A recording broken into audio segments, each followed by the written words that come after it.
Askreddit Asks, what are some psychology experiments with interesting results? Mice were put on two sides of a wall with a door in. Only the right mouse could open the door. Slowly, they filled the left mouse's room with water, and eventually, when right mouse saw them in danger, they opened the door. However, mice that had previously been on the left side and were now on the right, mice who had previously been wetted, opened the door considerably faster because they knew how unpleasant it was to be in the other scenario. Basically, mice have empathy. Link here. http://story/201505114-rats-save-mates-from-drowning. Hedonich adaptation. Put simply, a person who had just won the lottery and another person who had just been paralyzed took a survey to measure their life contentment. Obviously it was high and low, respectively. However, they both took the same survey a year later and both scored similarly. The point being that regardless what happens to you in life, good or bad, you will always adapt and spend most of your life feeling neutral. One time I participated in a paid research experiment. I was basically tricked into thinking I was drunk. I was placed in a room with two other people and we were instructed to drink vodka with cranberry juice over a period of time while we socialized. After we drank, I was placed in a room where I had to read some flashing words on a computer. I felt pretty drunk at this point. When the researcher came back into the room, he gave me my car keys and said I was never actually given alcohol. He briefly told me that because I was anticipating drinking for this experiment, that my brain had tricked me into feeling the effects of being intoxicated. I immediately snapped out of it and was completely amazed at how I felt. Solomon Asch's experiment on conformity. He set up a test wherein he would show 3 lines of different lengths to 5 or 6 individuals, I forgot the exact number, who had to state which line was the longest of the 3. The thing is, only the last individual is the participant and the others are actors paid to answer in a specific manner. For the first few questions, they choose the correct answer. But later on they start choosing the wrong one. The participants are conflicted as to whether they will say the correct answer or conform to the wrong answer as to not be judged by others or due to self-doubt of their own answers. In the end, most do conform. It's really interesting since it shows how powerful conformity is in the face of doubt. Up to a point that some even question their own sanity during the test. Another variation of the experiment also had interesting results. It had the same setup with 5 individuals with the last person being the participant. However, this time some of the actors say the wrong answer while one actor says the correct one. There was an increase in participants who would choose the correct answer and avoid conformity. It shows how much doubt one can have on oneself when alone, but be brought back to self-confidence when they find outside support. Edit. Conformity in participants might be caused by either being afraid others' judgment or due to self-doubt. Split brain studies. One example, by providing differing information to each hemisphere of the brain in split brain individuals, those with a severed corpus callosum, meaning there's no communication between the two hemispheres, they found that people would actually physically grab their own hand with their other hand if they saw it making a mistake. Basically each side of the brain controls one side of your body. And in split brain people you can actually make both sides display a disagreement with the other, which is insane. If you think about it. If you train a rat to press a lever for cocaine, and then put it in a box with only that lever, it will press that lever as much as you'll allow it. The rat will stop eating and drinking and just do cocaine. If you train a rat to press a lever for cocaine and then put it in an enriched environment, e.g., other rats to play with, toys, placed to explore, where it could still press the lever for cocaine. It may press the lever occasionally but not as frequently as its counterpart in the dull environment. These findings were a big deal in the behaviorism world because they put a lot of previous results into context and help explain the link between poverty and drug use. Edit. Wow, I didn't expect this to blow up like this. I'm on mobile and don't have access to a computer right now, so linking sources will be difficult. But a Google search of rat part will pull up plenty of sources. I was wrong about the rats being conditioned using cocaine. It was morphine, but the idea is still the same. Many people have pointed out errors with these experiments. And there are plenty. But that's the beauty of science. It allows for the development of testable hypotheses which can change given the current state of evidence. Also, thank you for the silver kind stranger. Edit 2. This experiment does not prove that bad environments facilitate drug use or that good environments protect against it. Addiction is immensely complex, and this is just a small piece of it. Research on learned helplessness is fascinating. Researchers would put dogs into shuttle boxes, long cage-like structures that the dog could move around in, and would shock the dog through the floor on one side of the box. The dog, at first, could easily escape the shock by moving to the other side of the box. Eventually, the researcher adds a wall so the dog can't escape the shocks, it just sits there. Being shocked without escape. Through this, the dog learns helplessness over repeated trials and extended periods of time. Even when the wall is taken down, the dog won't walk to the other side and avoid the shocks anymore. It has become so used to the pain that it doesn't even try to escape when escape would be easy. This research has been used to explain certain aspects of human behavior, especially related to repeated experiences of abuse, addiction, and poverty. It takes a long time to get somebody out of this mindset, and is possibly one of the reasons why people get stuck in terrible situations. I don't know the name of it, but apparently two people become closer if they survive through something together. Not even actual, surviving death scenarios, but anything that has you on your toes and heart racing. Like a roller coaster.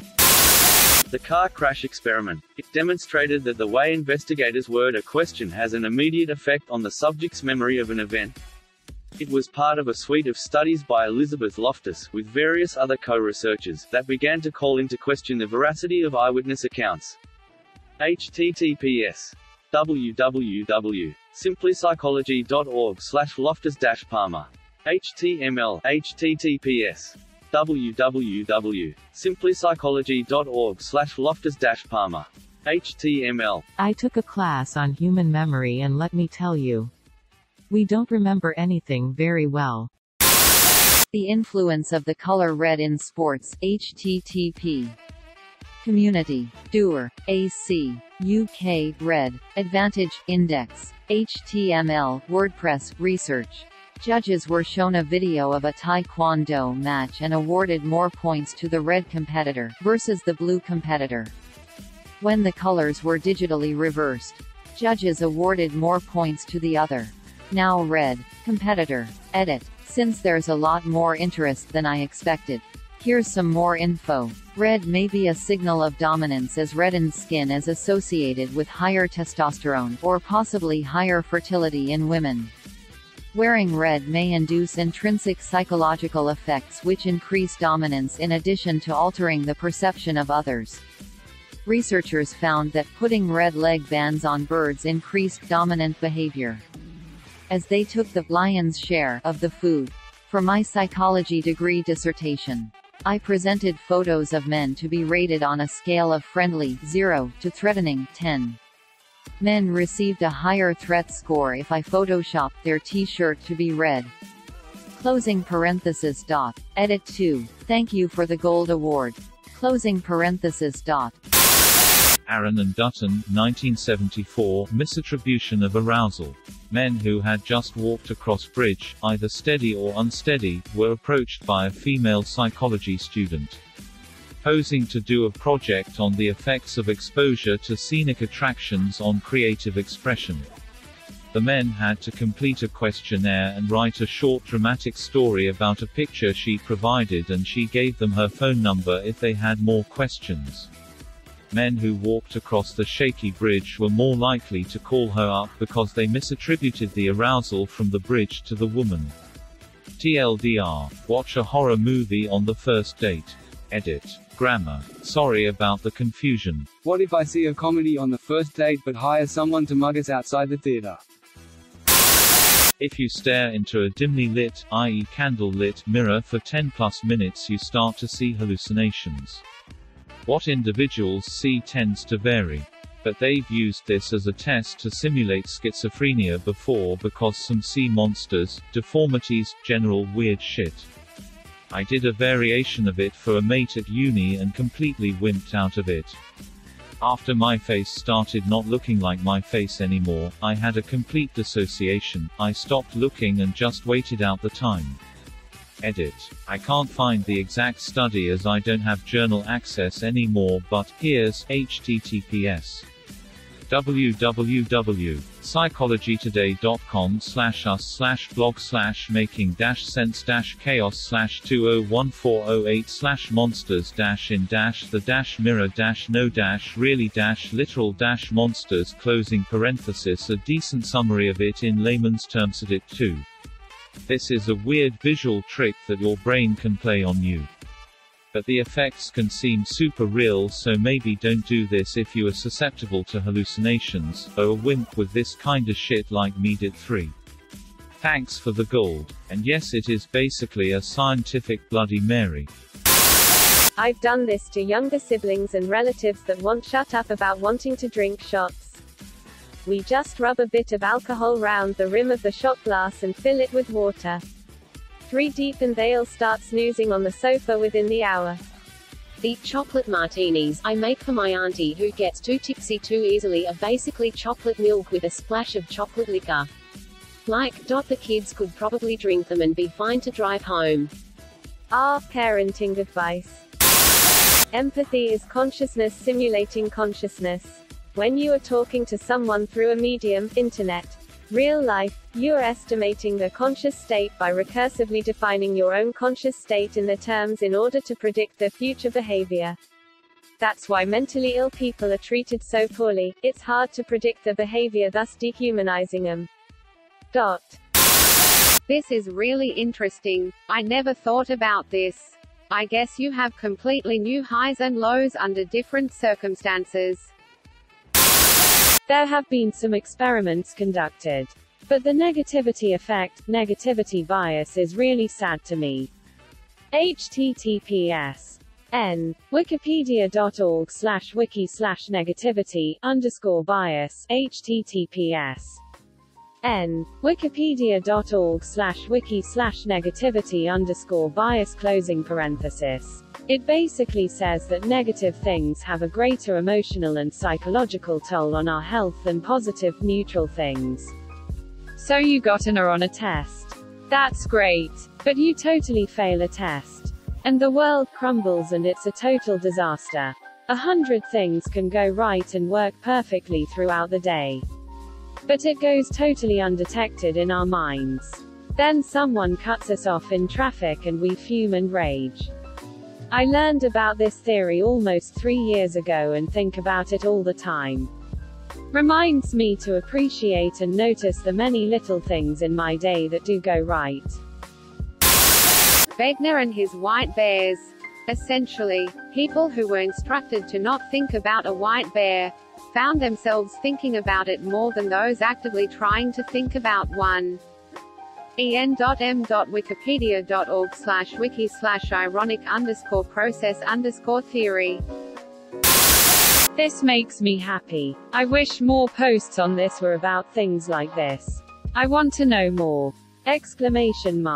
Edit. I just mean it makes me really happy to see that mice have those sorts of feelings. Too many times we are taught by the media that animals don't have those types of feelings. So it made me smile to think that a little cute mouse saved the other mouse. As if a human would. Empathy is consciousness simulating consciousness. When you are talking to someone through a medium, internet, real life, you are estimating their conscious state by recursively defining your own conscious state in their terms in order to predict their future behavior. That's why mentally ill people are treated so poorly. It's hard to predict their behavior, thus dehumanizing them. It's not that psychopaths lack empathy. but rather, they have the manual settings. A specific region of the brain lights up when people experience empathy. For most people it's an automatic, subconscious response. But in a study where they showed emotional videos to psychopaths and none while scanning their brains, psychopaths would only light that region of the brain when specifically asked to feel for the character, while the control participants would light up automatically. So, would it be possible to be some kind of benevolent psychopath? One who always or mostly chooses to empathize. https academic oup.com/brain/article/136/8/2550/4321996 closing square bracket opening parenthesis https academic oup.com/brain/article/136/8/2550/4321996 closing parenthesis. Now what I know I'm doing tonight edit. Am I dyslexic? That edit made me laugh. Thanks a lot. I had to reread his comment. Same law. Are we dyslexic? Thank you for watching. Please like and subscribe to support the channel, and above all, have an excellent day you amazing people.